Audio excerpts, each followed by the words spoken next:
At alamin na natin ang latest sa EDSA Shrine kung saan umabot na hanggang sa daanan ng mga sasakyan ang dami ng tao. Live mula roon, saksi si Mariz Umal. Mariz. Emil, Pia, lalo pa ngang nadaragdagan ng mga miyembro ng Iglesia ni Cristo na nagtutungo rito sa may EDSA Shrine. At ayon sa kanila ay naasahan na posibleng hanggang Lunes na manatili ang mga miyembro rito at magpapatuloy ang kanilang pagtitipon at pag-vigil dito sa may EDSA Shrine hanggang sa Lunes. Kung mapapansin nyo, itong mga miyembro ng Iglesia ni Cristo na naririto kanina, nandito lamang sila sa ilalim ng flyover. Pero ngayon, may mapapansin na rin tayo na mga miyembro na umuokupa na dun sa may overpass. At Pia, Emil, banggitin ko lang din na itong bahagi ng EDSA Ortigas northbound lane sa tapat mismo ng EDSA Shrine at ng isang mall dito ay hindi na nadaraanan ng mga sasakyan. Ito yung pa-northbound lane ng EDSA Ortigas. Pero kung mapapansin nyo dito sa aking likuran, pati itong intersection ng EDSA Ortigas ay inokupahan na rin ng mga miyembro ng Iglesia ni Cristo. Bandang alas 7 ng gabi na magsimulang dumating ang mga truck lulan ang mga miyembro ng Iglesia ni Cristo dito sa may EDSA Shrine. Alas 9 ng gabi naman ang dumating ang truck na ito na may mga kargang placards na ipinamigay sa mga taong nagpoprotesta. Sa dami ng mga tao, ang mga kaninay nasa ilalim lang ng flyover umabot na sa kalsada, partikular sa northbound lane ng EDSA. Kaya naman hindi na madaanan ng mga sasakyan ang bahaging ito ng EDSA Ortigas northbound lane. Bukod sa mga galing sa Department of Justice sa Maynila, may ilang mga miyembro na nagtipon-tipon muna sa mga mall sa EDSA bago nagkita-kita rito. Dapat mag-resign dahil hindi niya kaya ang trabaho niya, si Secretary De Lima. Nagigialam siya sa usapan ng Iglesia ni Cristo. Ang asikasuhin niya, yung kaso ng mga kriminal. Dapat yung sa mamasapan ng pakailaman ni Dilima. Marami po siyang dapat ayusin sa gobyerno, kaya wag niya kami dapat pakailaman. Ganun lang. Dapat. Hostisya! Hostis ka!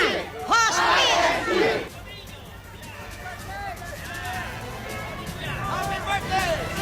Sinigundahan na rin nila ang naunang iginiit ng kanilang tagapagsalita sa Department of Justice kung saan muna nagtipon ang mga miyembro ng INC simula kahapon bago nagpunta rito. Hindi dapat panghimasukan ng Estado yung mga nangyayari sa isang reliyon na tinanggap ng mga miyembro bago sila umanib.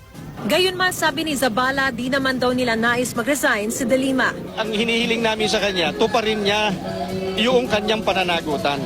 Pag nagbitiw siya, hindi niya matutupad yung tungkulin niya.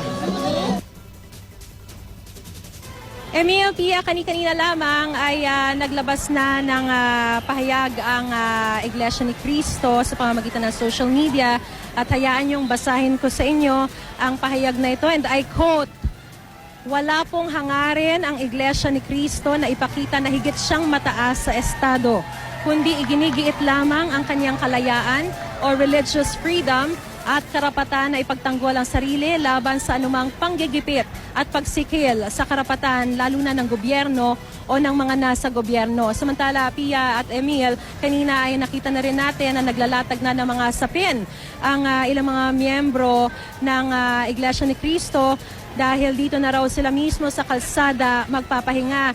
Nakabantay naman ang mga pulis sa may EDSA Shrine at hinahayaan naman silang magpatuloy sa kanilang vigil. At nagkataon naman na Emil at Pia na nasabay ang mall sale dito sa may EDSA kaya nakadagdag din ito sa pagpapabigat ng daloy ng trapiko dito sa may EDSA Ortigas area. At live mula rito sa EDSA Shrine, ako si Mariz Umali, ang inyong saksi. Erin, tanungin ko lang, no, dahil sinabi mo nga, yung iba naglalatag na sila dyan at mukhang dyan magpapalipas ng gabi. Wala ba silang sinasabi kung hanggang kailan sila mananatili dyan? Tsaka kakamustahin ko rin, no, yung nabanggit mo rin na daloy ng trapiko kasi meron tayong mga nakikitang truck. Ito ba, bahagi talaga nung normal na daloy ng trapiko? O yung mga truck na ito ay yung mga truck na naghatid dun sa mga miyembro ng Iglesia ni Cristo?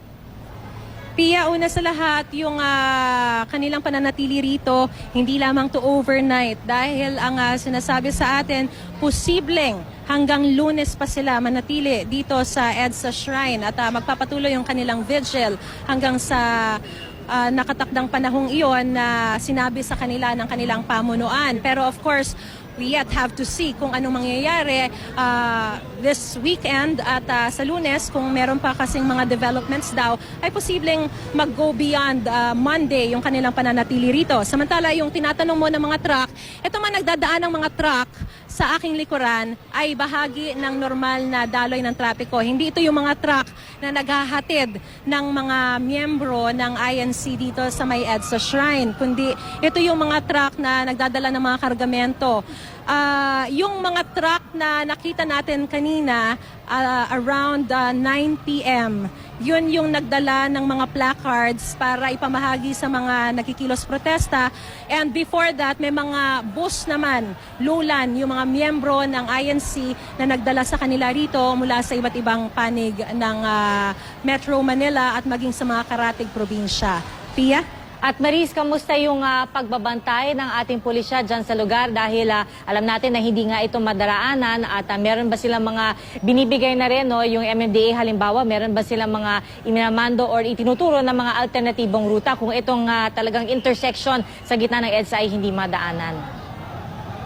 Alam mo, Pia, itong INC, wala naman silang permit to hold their rally. Wala raw binigay ang Quezon City government na permit para sila magdaos ng kanilang kilos protesta. Pero kapansin-pansin na talagang they're free. They were given the freedom to do their protest dito sa EDSA Shrine. Ang mga pulis ay nakabantay lamang sa palibot ng EDSA Shrine mismo, sa may simbahan, para siguraduhin na hindi aabot yung mga nagkikilos protesta doon sa mismong simbahan. Pero dito sa may kalsada, hinahayaan silang magpatuloy ng kanilang vigil at ng kanilang kilos protesta. Samantala yung mga taga-MMDA ay naririto lamang daw para mag-monitor ng traffic. At syempre, kapag nandito na yung mga sasakyan, hindi na sila mabibigyan ng alternative routes kasi nandito na sila mismo. Pero inaabisuhan naman natin yung ating mga kapuso na kung wala naman silang business dito sa may EDSA Shrine, para makaiwas na rin sa traffic, ay humanap na po ng mga alternatibong ruta na hindi rito sa may EDSA Shrine area para hindi na po kayo maaberya dito sa mabigat na daloy ng trapiko along EDSA Ortigas. Pia? Oo nga, Maris, nabanggit mo para hindi maabala. No? Pero nakita natin yung isang truck kanina doon sa live video, parang naharang na rin. Although meron pang parang makipot na madaraanan sila. Maris, pang huling tanong na lamang, no? Meron ba silang paliwanag or nabanggit kung bakit partikular, no, sa EDSA Shrine, lumipat sila mula sa DOJ, bakit papuntang EDSA Shrine?